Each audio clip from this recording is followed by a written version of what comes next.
Hello everybody, OBS Studios, James Knight here. Okay, 5 years ago, this video was released. And apparently, Skinner21 told me if anyone recommends you to react to Shit 17 or Project G1, don't watch them, trust me. Well, I kind of went the other way around. And I told him, like,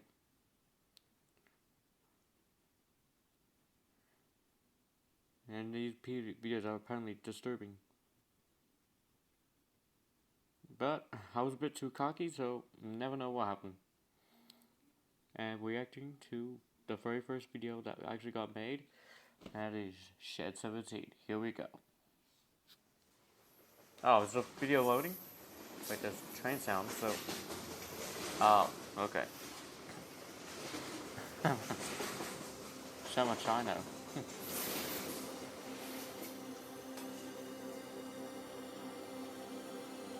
Wow, that's not much of a long video, but it's better than nothing. Huh, Sodor. The island of Sodor. 1982. Wait, don't you mean 84? I don't know.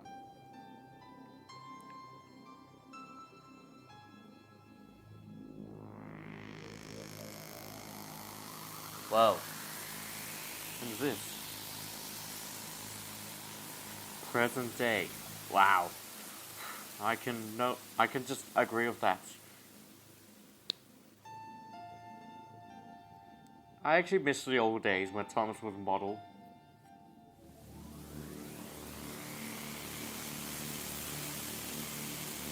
Shit, that looks so freaking real. I mean, come on, dude. This is amazing.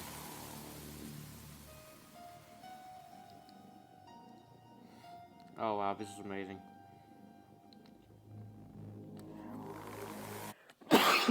Oh shit, I'm sorry about that, folks. Let's continue the video.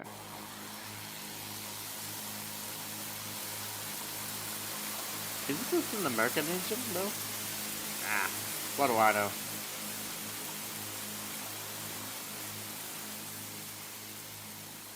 They were the stories that have charmed an entire generation.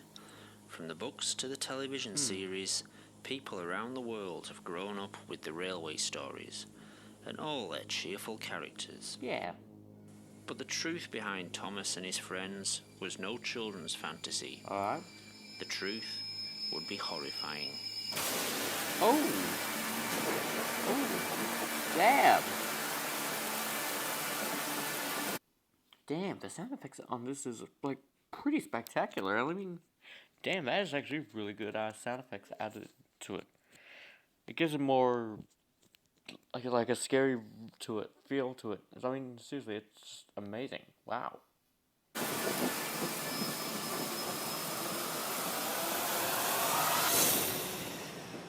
It is 1945, and the remote island of Sodor off the... I don't know why, but I feel like I just want to say 1945 is actually the actual reference to the very first appearance of the first book, the Free Railway Engines, in 1945, which involved Edward, Gordon, and Henry. Sorry, let's continue the video. northwest coast of England has emerged from the fog of World War II, relatively unscathed and untouched. The island served as a detention camp for Germans living in England. That's how Professor came to be here. Professor Wilhelm Goethe was born in 1903 in Munich, Germany. A doctor in biology, he became a prominent advisor to the ruling party in the 30s. Wenn die älteren Jahrgänge noch wanken werden könnten, die Jugend ist uns verschrieben und verfallen mit Leibesgeschehen. In 1939, as war escalated, he, his wife Olga, and 4-year-old son Hans fled the country. Thomas. 1973? How far are we going? Tja, ich habe nie einen solchen Befehl bekommen.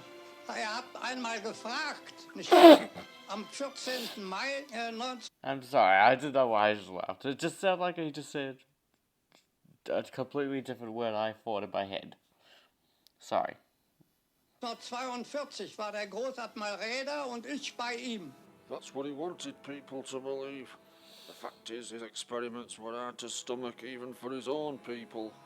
In truth, he had become a prominent figure in the government, but as his work progressed, questions and objections had been raised in the higher echelons of the Reich.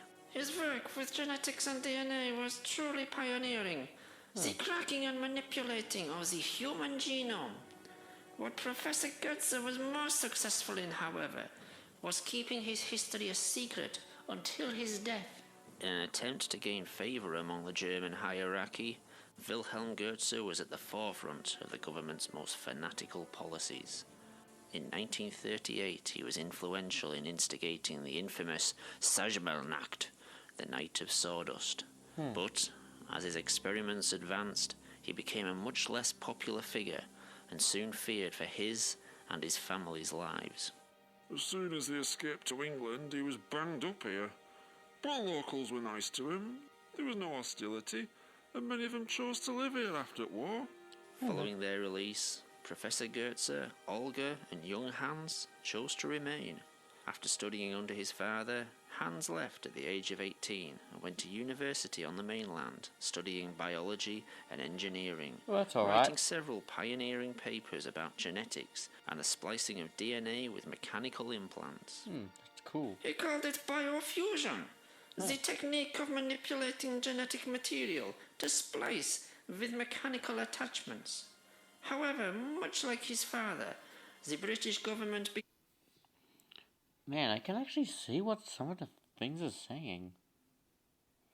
Like something about called nuclear DNA. The DNA present. Oh man, that's insane, like crazy. became more and more concerned with Hans Goetz's proposals. So he was forced to seek financial backing from home. His dad left Germany with quite a few bob, so Hans came back. He saw our little island as some sort of refuge where he could work in peace. Soon every nutcase and eccentric was coming over. What the By 1962, Hans had set up Sodor Research, a small lab near the town of Alsborough, but soon the enterprise began supplying medical equipment and machinery, and quickly grew. Osborough, isn't that where the oh wait, that's different location. Never mind. I'm trying to think.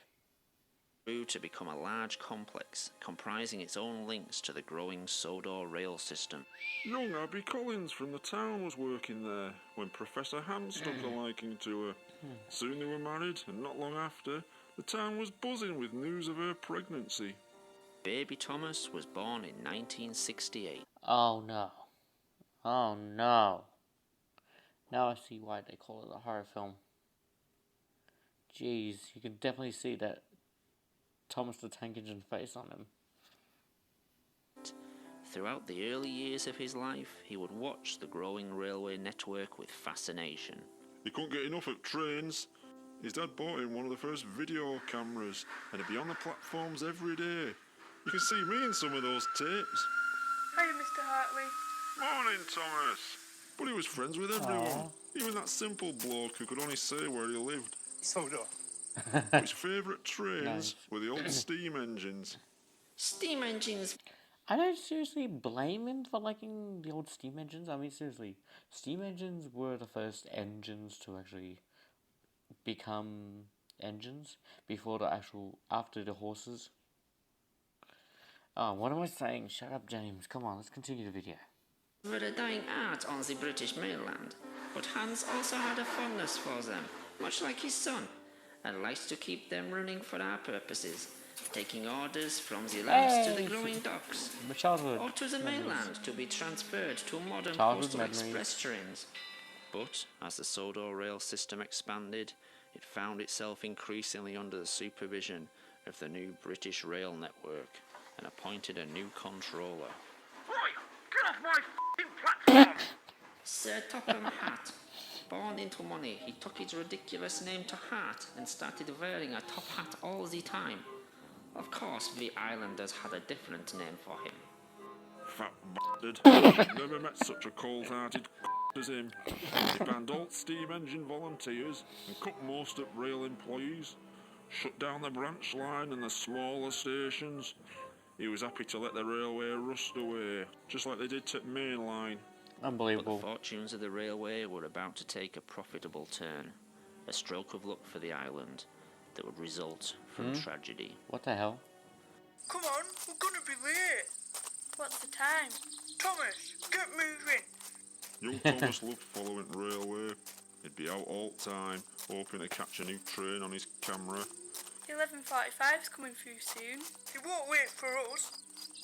Unfortunately, he didn't take as much notice of the safety signs. I'm not being late again.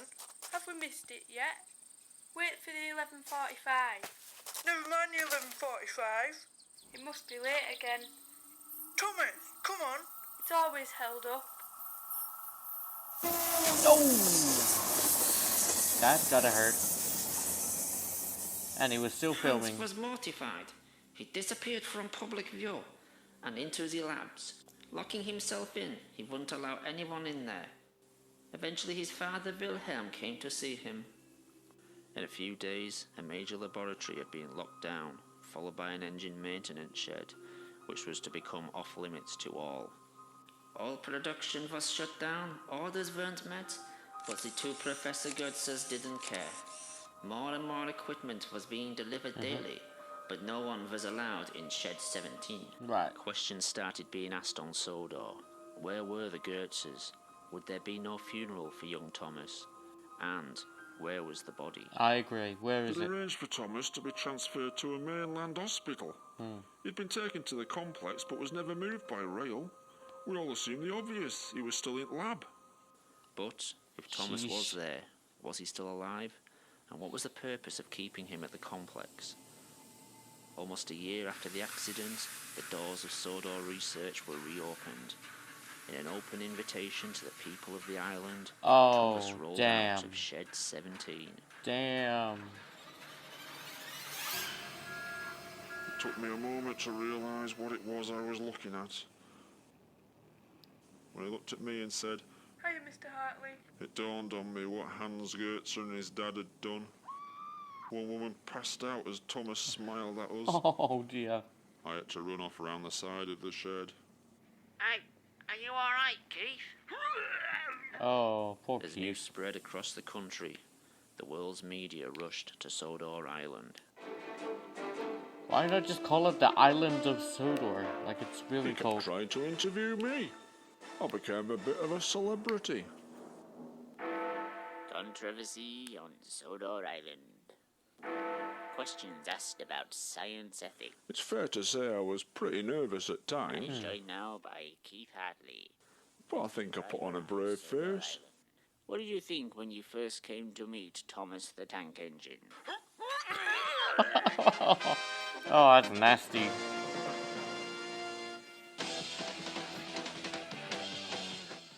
Most of my mates said I looked pretty good on telly. The mayor said I'd represented the people of Sodor very well. That's good. It's important to show you're confident when people are asking you awkward questions. I don't blame you. Good evening.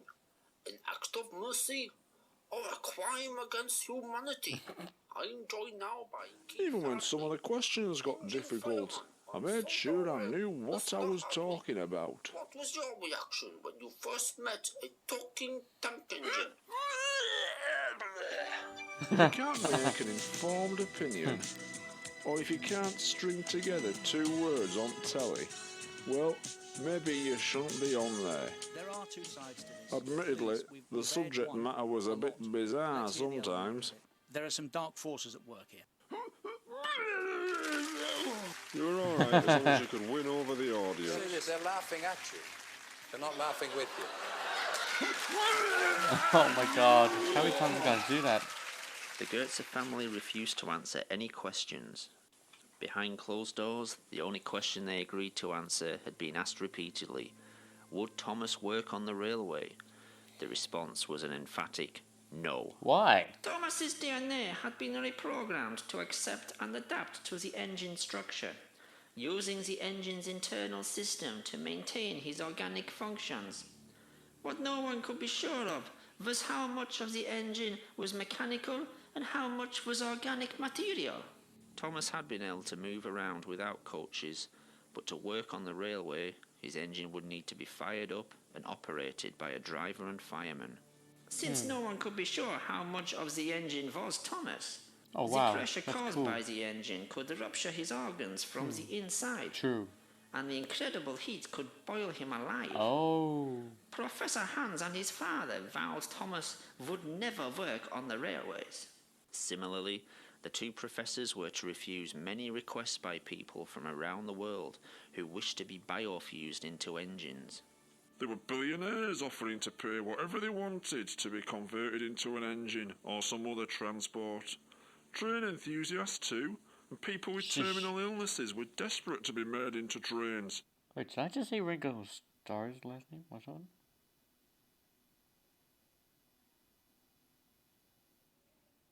To an engine or some other transport. Train enthusiasts too, and people with terminal illnesses were Yeah, it was. It just said Mr. Starr, like Ringo Starr. Whoa. Sheesh. desperate to be made into trains. But for some reason, the Kurtzes refused. But there would be other interested parties, eager to seize on the biofusion Oh gold mine. dear. The independently wealthy Topham Hatt staged a hostile takeover, Unbelievable. and within weeks had bought a controlling share in Sodor research. Immediately, the policy of the company changed, and so did the ethics. The medical supply wing was shut down, and work began on mass biofusion experiments and operations. Anyone who could afford it, some handing over their whole fortunes, were turned into engines. But, along with the new policy, there would be worse to come. Biofused engines would be allowed, then obliged, to work on the railways. The first one we fired up was James. Oh, He didn't dear. have the money some of these people had, and so agreed to basically sign his life away if they wanted to experiment further, or to take massive risks like this. As usual, the fat had everything recorded. All kept classified, you understand. These recordings, shown for the first time, reveal the extent of Sir Topham Hatt's experiments. It was horrible watching these engines work on the railways some days. But the tourists wanted to see it. They expected it. And for me, it was work. But, with the new engine's increasing work schedule, came more and more accidents. Oh, okay. Like, Edward was first to have problems. He'd be if that was Edward, wouldn't his fame be dum dum dum dum dum dum dum dum dum dum dum dum dum dum dum dum dum instead of the usual Henry fame? Thank you. been filming all day for the new TV series they'd announced, and for his last scene, he had to pull into Wellsworth Station and whistle to the kids on the platform. Peep, peep, whistled Edward. Thank you very much. Oh! Sadly, snap. this was only the first in an increasing number of incidents. Harold had an obsession with aircraft and had paid to become a helicopter. The operation had gone well, but we had to ban him from being allowed to attempt flight. In an Oh. experiment kept secret until now, Mavis the diesel engine was to be the first biofused locomotive used on the railway. Wait a minute, that looks like the Bachmann Mavis, don't you think? It's pretty obvious. It looks like the Bachmann Mavis because it had the dummy hook kind of look to it. Yeah, I think it's the Bachmann Mavis. I hope nope. I'm the only one who just noticed that. We fueled her up and everything seemed fine. Then things got out of hand. The diesel began to burn her internal organs. Everything organic in the engine was soon burning. Have you ever heard a locomotive scream in pain? We tried rinsing out the fuel tank with water, but by then it was too late. Mavis's body would be kept under lock and key indefinitely. In an unexpected U-turn, Sir Topham Hatt would ban fueled engines from being used on the island. Harold was never told why he couldn't fly, but the decision would keep him alive, if only for a little while longer. In fact, unknown to the outside world, There had been many failed biofusion experiments. Like? That fat bastard kept the accidents a secret, and legal disclaimers had to be signed by anyone being biofused. So there'd be no legal action taken if anything went wrong. This footage James. shows engines being displayed to tourists during the off-season. Kobe. Many of these engines were failed biofusion experiments and were too ill to work or were already dead. Oh, They yeah, had to put snap. a stop to that though. Percy. Oh, snap. With Yeah, all I don't blame you accidents guys happening, looking. Everyone started asking the same thing. Why had Thomas, the first engine, worked so well? Despite all the troubles the other engines had, Thomas had worked fine, seemingly oblivious to the other engines' problems and accidents. Keeping their problems a secret from the outside world, Sodor Research began selling the technology to other countries Oh, dear. in multi-million-pound deals. These countries would have less qualms about the use of fuel engines and even the modern electric trains. Even failed biofused engines were being displayed publicly. I could just imagine What that. would become a kind Ew. of freak show. Oh, I could just imagine that. To his horror, Professor Hans Goetze saw what this was leading to. Slavery of engines, and immediately resigned. Well, you could just blame the Fat His Controller father, for that. Wilhelm, would go one step further. Yeah, it looks nice, you know. James and Thomas working hard.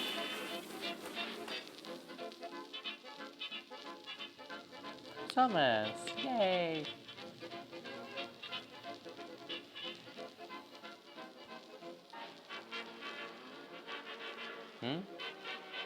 Sounds like they're fading because is something going wrong? What is that? Is that a mole train? Oh, never mind. Oh no, he's not gonna kill himself, is he? Oh, snap.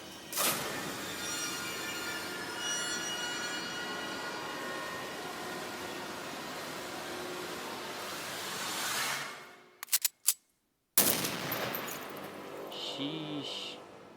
Professor Wilhelm couldn't come to terms with what was happening to his engines, and took the only course he thought he could take. What the hell? That fat got a load of us rail staff over to his house to clean up after the body was taken away. You should have seen it. Sawdust everywhere. It took us days.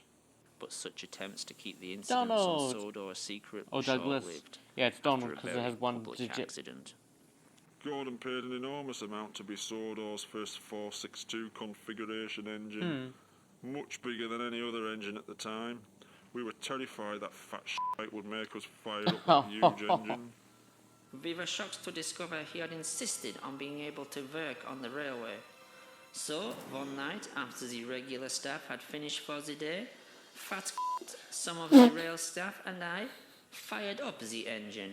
As usual, these experiments were filmed. This footage has never been broadcast before. Fair enough. Dr. Ruth and I filmed it all.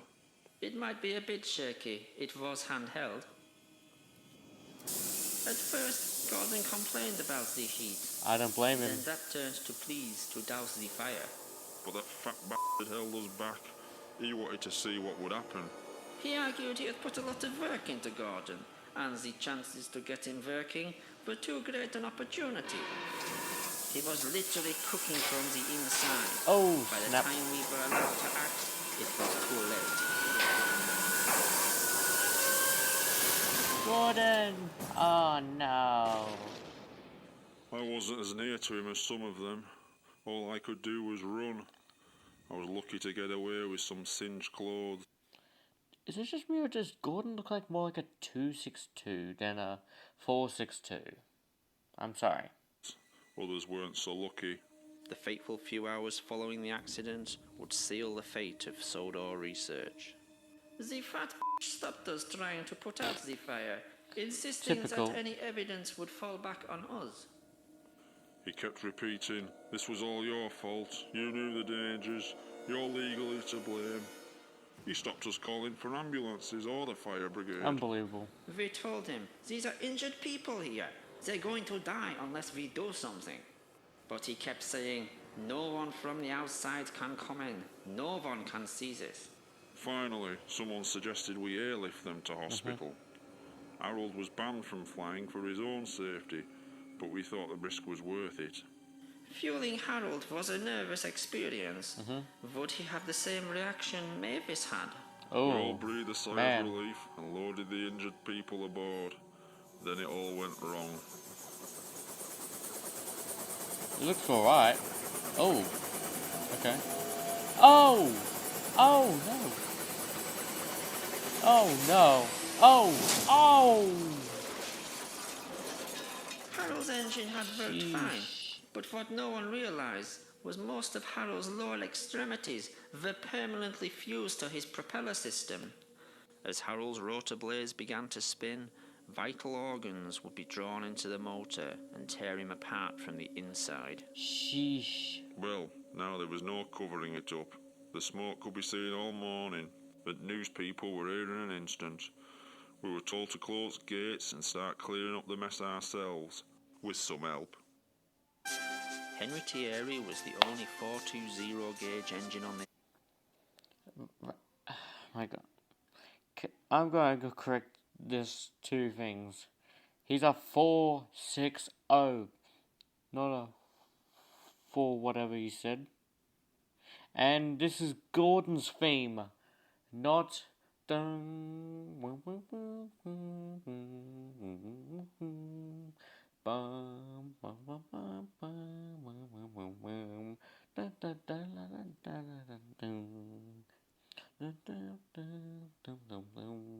I think you get it, guys. I think you get it. Island, a large engine that had been working on the railway regularly, he had become popular among tourists and the locals. Henry was called into the yard to help tidy the mess. Working mostly at night, he would cart away the wreckage under cover of darkness. We had to work quickly and quietly. Henry would cart wreckage from the yard away to the sea. Then one night the points were set wrong and we were diverted to another shed. Henry had inadvertently been sent to shed number 17, where Thomas had been biofused into a tank engine and had subsequently been declared out of bounds. It was dark and these sheds all looked the same. I unlocked the doors and Henry rolled in. I didn't see what Henry saw, because as soon as he put his head through doors, he bolted and reversed out. Wow. Keith locked the shed up without seeing what was inside.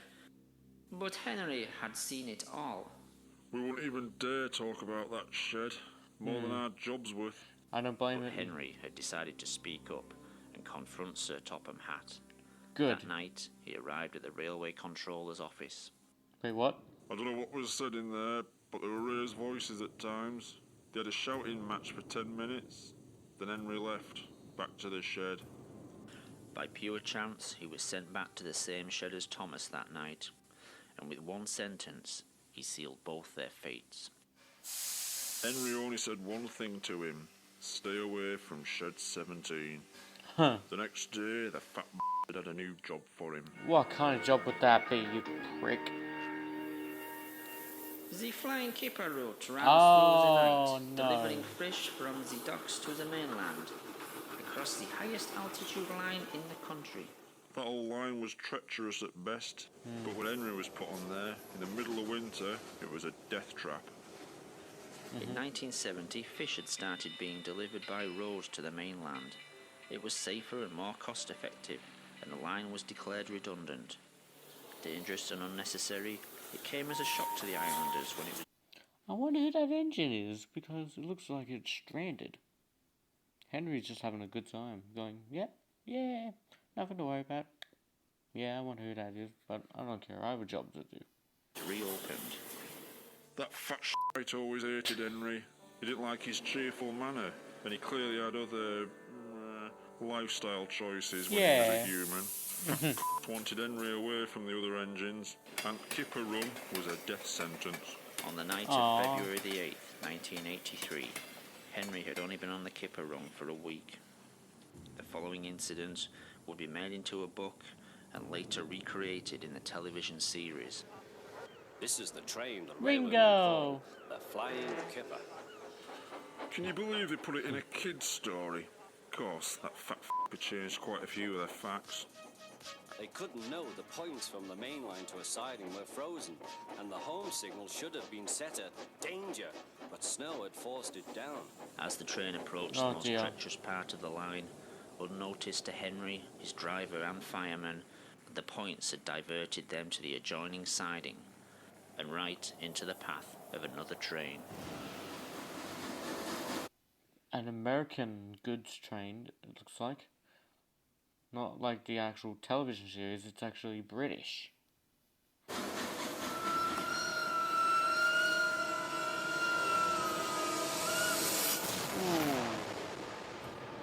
Ooh. Ooh, that's gotta hurt. Nasty. These are American rolling stock. Why is it doing American rolling stock when it should be British rolling stock? Henry's driver and fireman had jumped clear before the crash. Well, they'll... In fact, Al and Barry died from their injuries. Oh, man. Slowly, in snow. The poor bastards. By midday, the recovery operation was underway, and Sir Topham Hatt had arrived. Cheer up, Henry, it wasn't your fault. Ice and snow caused the accident. These images from a train spotter's camera were taken the evening before and were successfully covered up by... My god, it almost looks like the Fat Controller. He must have sabotaged Henry. No wonder how he got there so quick. The Sodor Railway Board for 10 years. There was a railway spike in points, blocking them. Of course, that had disappeared by the time we got there. I'm sending you to Crewe, a fine place for sick engines. Crewe. We all knew what that meant. Yeah, large shape and... They'll give you a new shape and a larger firebox. Crewe was, at the time, one of only 2 scrap metal yards in the UK capable of handling and recycling organic material as well as engine parts. You'll feel a different engine and won't need special coal anymore. With those few words, he'd sentence Henry to death. Won't that be nice?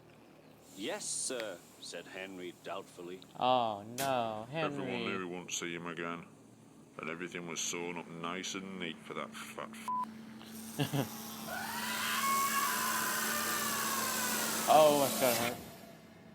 As news got out about Henry's accident, it didn't take long for Thomas to realise Henry had been disposed of because of what he knew. The next evening, Thomas had been put on his own for the night at Knapford Station. As his driver and fireman left, under what was left of his own steam, he set off for the Sodor Research Complex. He had a small amount of burning fuel in his firebox, but he was mostly moving under his own strength. It took Thomas 3 hours to get to the complex, the effort to get there nearly killing him. Thomas arrived at midnight. With no one around, he made his way to the shed where he was created. What he found was the answers to his questions, and many others. There he is. Since Sodor Research had become producing biofuels vehicles, the world had asked, why had the first biofusion operation worked so well? I wonder that too. Every operation since had failed. Sadly, Thomas found the reasons inside.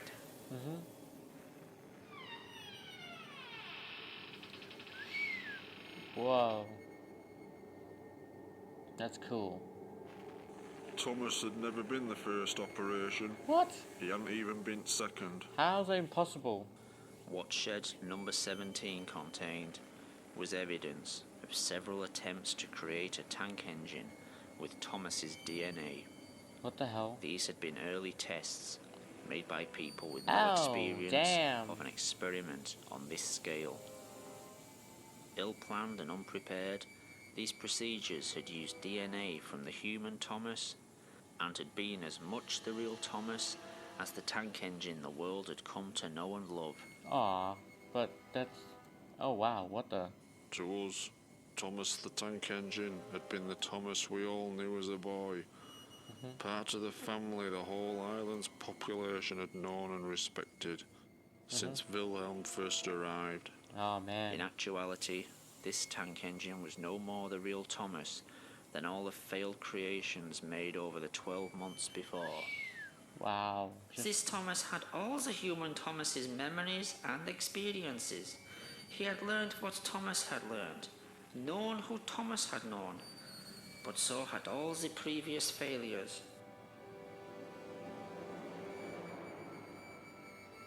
Wilhelm and Hans Goetze had to learn through trial and error how to bring their Thomas back from the dead.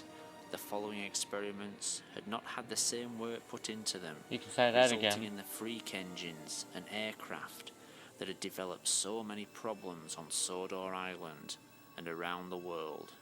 That's a shame. In Shed 17, Thomas wouldn't discover who he was, but in fact, who he wasn't.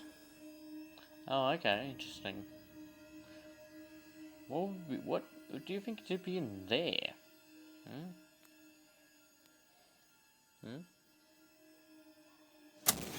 Oh, hello. And wait, is this another Thomas?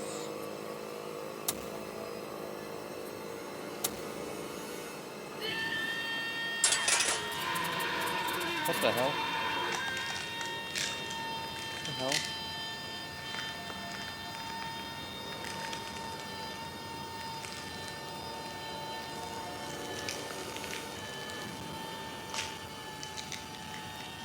Oh my gosh.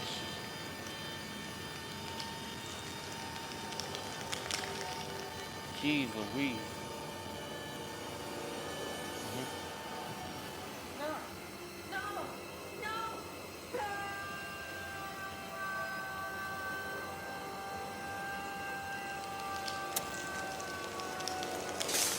Oh, damn.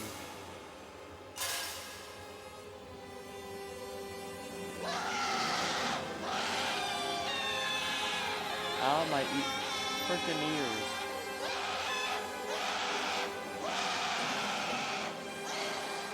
He had no idea he was only one of many clones. None of us did. But I guess as time passed, we stopped asking all the questions we had at first. We were just glad our friend was back with us. He could work for us. He became our servant in a way. Someone who drew in the crowds, helped create jobs, was eager to work. Thomas always thought of us as his friends. Sadly, over time we came to think of him as just really useful. Oh my god.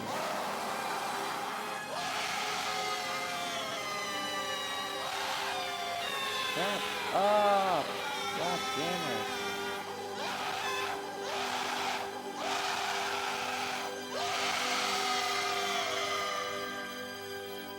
God, trying to rip my ears off or something.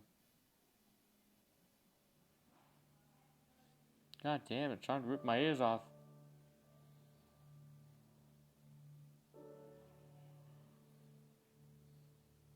Biofusion was banned the following year.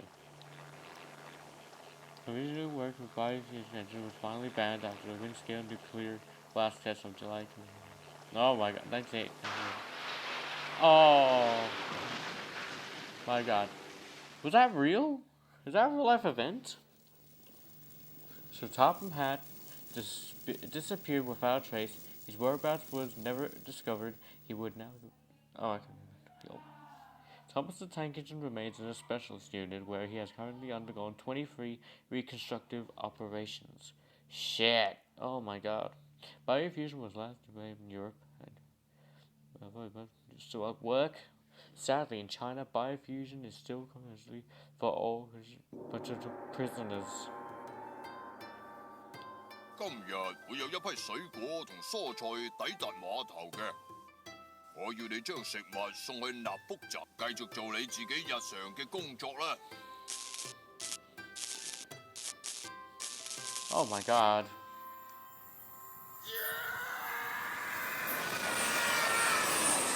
Jeez. What? Next week, Cockleshell Bay. In The the hell? aftermath of the Mr. Ship inquiry, we ask, how much did ITV know? And where next for Robin and Rosie of Cockleshell Bay? Huh.